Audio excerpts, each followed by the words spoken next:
बिस्मिल्लाहिर्रहमानिर्रहीम।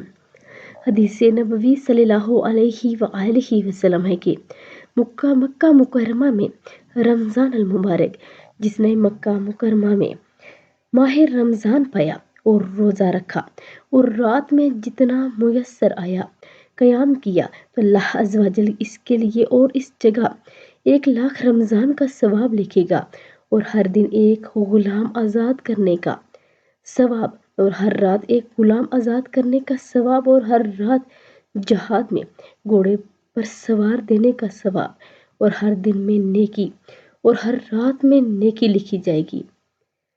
मक्का मुकरमा में रमज़ान अल मुबारक की इतनी बड़ी फजीलत है। अल्लाह रब्बुल इज़्ज़त हम सबको मुकम्मल तौर पर रोज़े रखने की तौफीक अता फरमाए। और अगर वीडियो अच्छी लगे तो लाइक, शेयर और सब्सक्राइब कर दें। जज़ाक